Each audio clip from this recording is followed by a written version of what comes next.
semuanya, nama saya Cinta dari SMAN 21 Jakarta. Di video saya kali ini, saya akan membahas mengenai sejarah Indonesia pada masa demokrasi terpimpin. Pertama-tama, saya akan membahas mengenai latar belakang perjuangan pembebasan Irian Barat. Seperti yang kita ketahui, Irian Barat merupakan wilayah Indonesia yang termasuk ke dalam Provinsi Maluku. Irian Barat juga termasuk ke dalam Hindia Belanda. Dari situ, Presiden pertama kita, I.R. Soekarno, bersikeras bahwa Irian Barat harus masuk ke dalam Indonesia. I.R. Soekarno mau mewujudkan konsepsi Nusantara dari Sabang sampai Merauke. Nah, latar belakang perjuangan pembebasan Irian Barat sendiri ada dua. Yang pertama, Belanda tidak mau menepati hasil KMB atau Konferensi Meja Bundar. Pada saat itu, banyak yang melakukan diplomasi sampai penyerahan kedaulatan pada tahun 1949. Sebelum penyerahan kedaulatan itu, mereka mengadakan KMB, yang di dalamnya terdapat satu poin yang menyatakan bahwa penyerahan Irian Barat akan dilaksanakan 1 tahun setelah penyerahan kedaulatan. Padahal, seharusnya penyerahan kedaulatan itu dilaksanakan pada tahun 1950, tapi tidak ditepati sampai tahun 1960-an. Akhirnya, Presiden kita, I.R. Soekarno, mengandalkan beberapa cara dalam pembebasan tersebut. I.R. Soekarno melakukan beberapa cara, yaitu menggunakan jalur diplomasi, konfrontasi politik, ekonomi, dan militer. Latar belakang yang kedua, Belanda terus-menerus menunda penyelesaian masalah tersebut hingga bertahun-tahun. Mengapa? Belanda tidak mau menyerahkan Irian Barat kepada Indonesia karena Irian Barat, seperti yang kita ketahui, adalah wilayah yang sangat kaya. Di sana terdapat tambang emas dan kekayaan-kekayaan alam lainnya. Seperti yang sudah saya bicarakan tadi, I.R. Soekarno juga mengandalkan beberapa cara dalam perjuangan pembebasan Irian Barat. Di sini saya akan membahasnya. Yang pertama, perjuangan diplomasi. Di sini, Indonesia menyuarakan tentang masalah Irian Barat dan kemudian berhasil mendapat dukungan dari negara peserta Konferensi Kolombo pada tahun 1954 dan Konferensi Asia Afrika pada tahun 1955. Indonesia juga mengangkat masalah Irian Barat dalam sidang umum PBB hingga tahun 1960. Tetapi Indonesia mengalami kegagalan karena Indonesia tidak mendapat dukungan dari 2/3 anggota sidang. Maka, dari perjuangan diplomasi ini, I.R. Soekarno kemudian memilih untuk melakukan konfrontasi politik. Yang kedua, konfrontasi politik. Pada tahun 1956, Indonesia membatalkan hasil konferensi Meja Bundar. Di tahun 1960, Indonesia juga memutuskan hubungan diplomatik dengan Belanda. Indonesia juga membentuk pemerintahan sementara di Irian Barat pada kota Sohasiu Tidore, 17 Agustus 1956. Pemerintah Indonesia akhirnya membentuk Front Nasional Pembebasan Irian Barat pada tahun 1958 dalam rangka mengerahkan massa dalam pembebasan Irian Barat. Yang ketiga, konfrontasi ekonomi. Ketika melakukan KMB, dalam salah satu isinya, kita diharuskan untuk membayar utang perang dan lain-lain. Keputusan ini pun disetujui oleh Muhammad Hatta. Oleh karena itu, dalam konfrontasi ekonomi, terdapat pembatalan utang-utang Indonesia kepada Belanda senilai 3.661 juta gulden. Dalam konfrontasi ekonomi ini, juga menasionalisasi maskapai penerbangan Belanda dan juga perusahaan pelayaran Belanda pada tahun 1958. Yang keempat, konfrontasi militer. Pada 19 Desember 1661, I.R. Soekarno mengumumkan Trikora yang bertepatan dengan rapat raksasa di Yogyakarta dalam rangka memperingati 13 tahun agresi militer Belanda kedua. Isi Trikora tersebut, yang pertama adalah gagalkan pembentukan negara boneka Papua buatan Belanda. Yang kedua, kibarkan sang merah putih di di Irian Barat. Yang ketiga, bersiap untuk mobilisasi guna mempertahankan kemerdekaan dan kesatuan tanah air bangsa. Pada tahun 1962, pemerintah Indonesia membentuk Komando Mandala Pembebasan Irian Barat yang nantinya akan ada pertempuran Laut Aru. Dan yang terakhir, pasukan TNI dikerahkan melalui operasi-operasi militer di wilayah Irian Barat.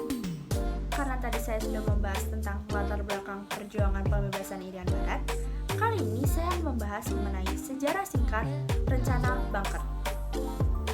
Rencana Bunker merupakan rencana yang dikemukakan oleh Ellsworth Bunker dan isinya berupa penyerahan pemerintahan Irian Barat kepada Indonesia yang memberi kesempatan kepada rakyat Irian Barat untuk menentukan pendapat tetap dalam wilayah Indonesia atau memisahkan diri.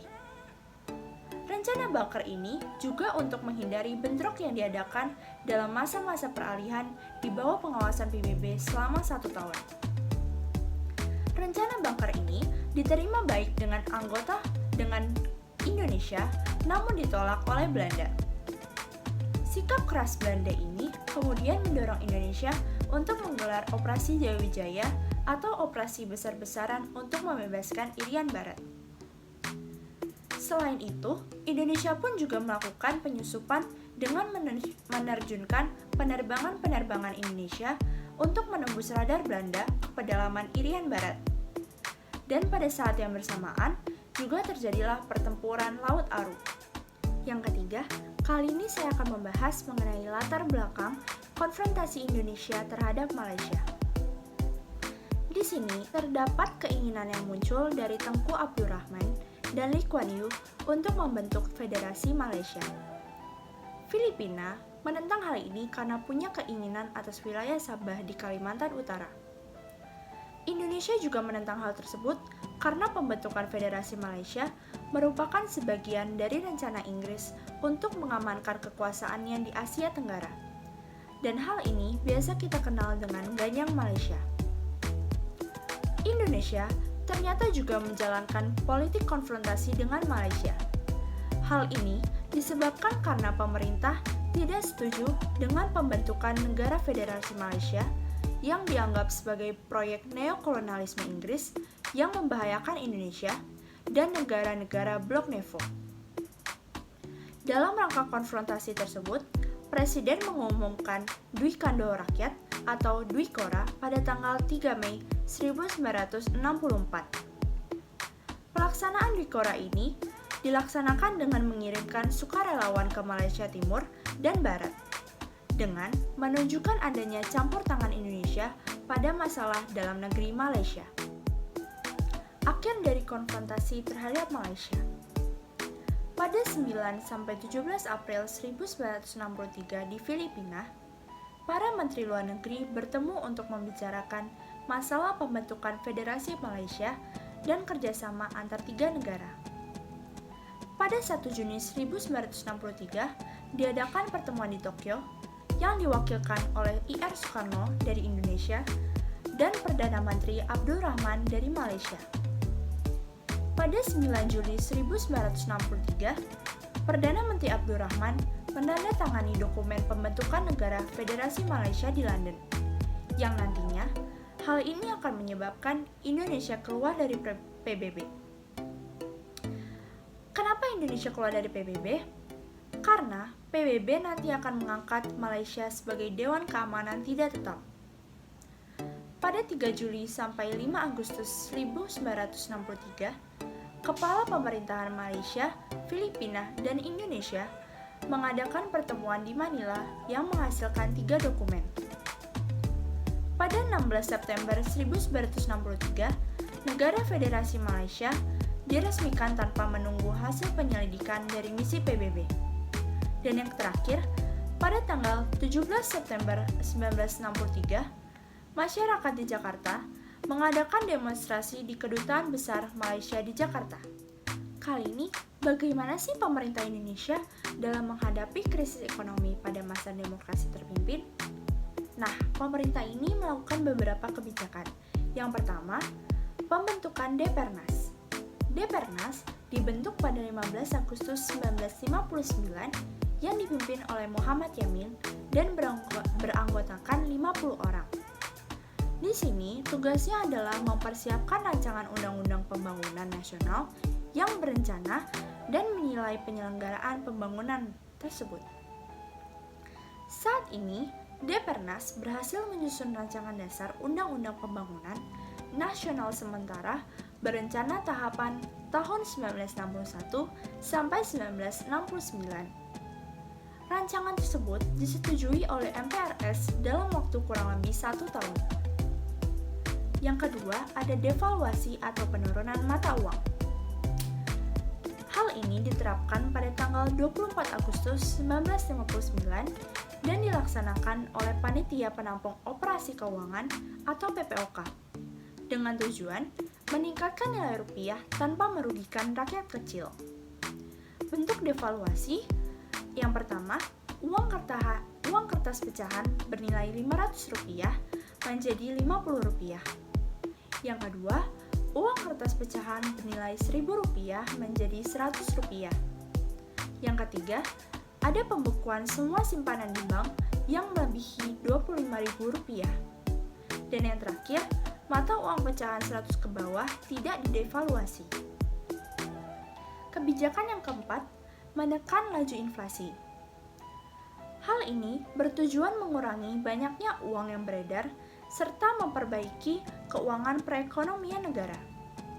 Hal ini dilakukan dengan cara membekukan semua simpanan pada bank yang sudah seperti saya sebutkan tadi, lalu menginstruksikan penghematan bagi instansi pemerintah, dan menertibkan manajemen dan administrasi perusahaan-perusahaan negara. Yang keempat, ada DEKON atau Deklarasi Ekonomi. DEKON merupakan sebuah strategi dasar ekonomi Indonesia.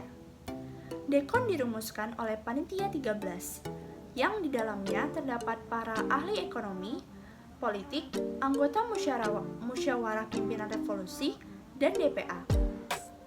DEKON diresmikan oleh Soekarno pada 28 Maret 1963, yang kemudian disusul dengan Peraturan 26 Mei. DEKON memiliki beberapa prioritas, yaitu mendorong usaha swasta, memperbesar produksi perolehan devisa, memberikan inisiatif kepada pihak pengusaha swasta yang berhasil menaikkan ekspor impor. Dan kebijakan yang terakhir adalah dana revolusi. Dana revolusi dirumuskan oleh Yusuf Munda pada tahun 1964.